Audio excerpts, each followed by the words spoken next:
Friends, welcome to TNPSC. இன்றைக்கி நம்ம தமிழில் இருக்கிற பொது அறிவு பற்றி தான் பார்க்க போகிறோம்.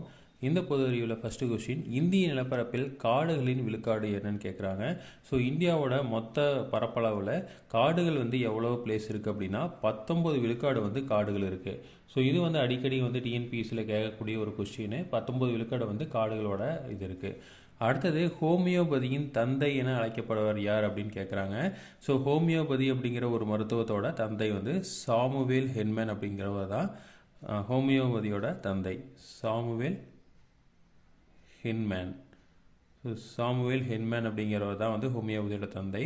அடுத்தது, காச நோய்க்கான பிசிஜி தடுப்பூசி குழந்தையோட எத்தனாவது மாதத்துக்குள்ளே போடணும் அப்படின்னு கேட்குறாங்க. ஸோ காச நோய் பிசிஜி தடுப்பூசி போடுவோம். ஸோ அது எல்லாத்துக்குமே தெரிஞ்சது தான். ஸோ இது எத்தனாவது மாதத்துக்குள்ளே போடணும்னு கேட்குறாங்க.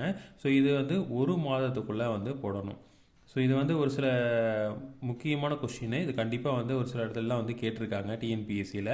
ஸோ அதுவும் பார்த்திங்க அப்படின்னா, இந்த மெடிக்கல் சம்மந்தமான ஏதாவது ஒரு இது இருக்குது, ஏதாவது ஒர்க்கு வருது அப்படின்னா அந்த இதுலாம் கண்டிப்பாக இதை கேட்பாங்க.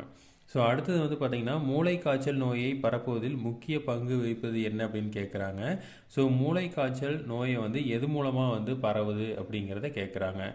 ஸோ அடுத்தது பார்த்திங்க அப்படின்னா, மரபியலின் தந்தை என்று அழைக்கப்படுபவர் யார் அப்படின்னு கேட்குறாங்க. மரபியலோட தந்தை மெண்டல் அப்படிங்கிறவர் தான் மரபியலோட தந்தை என அழைக்கப்படுகிறார். அடுத்தது WHO அப்படிங்கிறது என்னன்னு கேட்குறாங்க. அதாவது வேர்ல்டு ஹெல்த் ஆர்கனைசேஷனோட சுருக்கம் தான் WHO அப்படின்னு சொல்கிறோம். WORLD, world health organisation. So இதை தமிழில் வேர்ல்டு ஹெல்த், உலக சுகாதார நிறுவனம் அப்படின்னு சொல்கிறோம். உலக சுகாதார நிறுவனம்.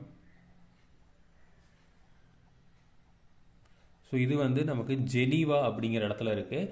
ஸோ இது ஒரு important question. World health organisation, அதாவது WHOங்கிறது என்ன அப்படின்னா வேர்ல்டு ஹெல்த் ஆர்கனைசேஷன், உலக சுகாதார நிறுவனம். இது ஜெனீவாவில் இருக்குது.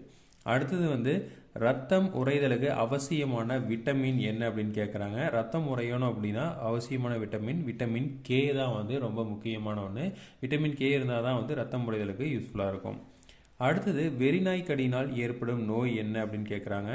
ரேபிஸ் தான் வெறிநாய் கடியால் ஏற்படக்கூடிய நோய். இது நம்ம அதிகமாக நிறைய இதில் பொது அறிவில் வந்தது தான். ஸோ ரேபிஸில் தான் நமக்கு வெறிநாய் கடியால் வருது. அடுத்தது, வெர்மிகுலேட் அப்படிங்கிறது என்ன அப்படின்னு கேட்குறாங்க. வெர்மிகுலேட் அப்படிங்கிறது, வெர்மி அப்படின்னா மண்புழுன்னு அர்த்தம். ஸோ அப்போது மண்புழு உரமாக்குதல் தான் வெர்மிகுலேட் அப்படின்னு சொல்கிறோம். மண்புழு வளர்த்தல். ஸோ இது நிறையா கவர்மெண்ட்டே அங்கங்கே வளர்த்திட்டு இருக்காங்க. ஸோ மண்புழு உரம் பண்ணுறதுக்கு தான் மண்புழு வளர்க்குறதுக்கு பேர் வெர்மிகுலேட் அப்படின்னு சொல்கிறோம். அடுத்து RNA எத்தனை வகைப்படும் அப்படின்னு கேட்குறாங்க. RNA அப்படிங்கிறது நம்ம டிஎன்ஏல இருக்கிற ஒரு இதுதான். ஸோ நம்ம செல்ஸில் இருக்கிறதா டிஎன்ஏ இருக்கும், RNA இருக்கும்.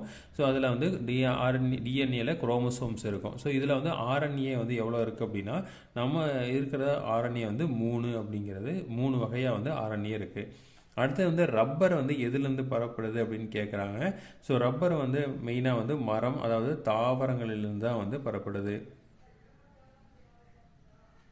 ஸோ தாவரங்களிலிருந்து தான் ரப்பர் பெறப்படுது. அடுத்தது, ஆட்கொல்லி நோய் என்று அழைக்கப்படும் நோய் என்ன அப்படின்னு கேட்குறாங்க. ஆட்கொல்லி நோய் அப்படிங்கிறது எய்ட்ஸ் தான் AIDS அப்படிங்கிறது அக்ரோ இம்யூனோ டிஃபிஷியன்சி சிண்ட்ரோம் அப்படின்னு சொல்கிறோம். ஸோ இதுதான் பார்த்தீங்க அப்படின்னா நம்ம ஆட்கொல்லி நோய் அப்படின்னு சொல்கிறோம். அடுத்து மருந்துகளின் ராணி என்று அழைக்கப்படுவது என்ன அப்படின்னு கேட்குறாங்க. மருந்துகளின் ராணி பென்சிலின் தான் மருந்துகளின் ராணி அப்படின்னு சொல்கிறாங்க. ஸோ பென்சிலின் நிறைய இடத்துல நம்ம யூஸ் பண்ணுறோம். ஸோ இப்போ மருந்துகளோட ராணி அப்படிங்கிறது பென்சிலின் தான். ஸோ இதே மாதிரி இன்ஃபர்மேஷன் உங்களுக்கு தொடர்ந்து வேணும் அப்படின்னு எங்கள் சேனலை சப்ஸ்கிரைப் பண்ணுங்கள். தேங்க்யூ.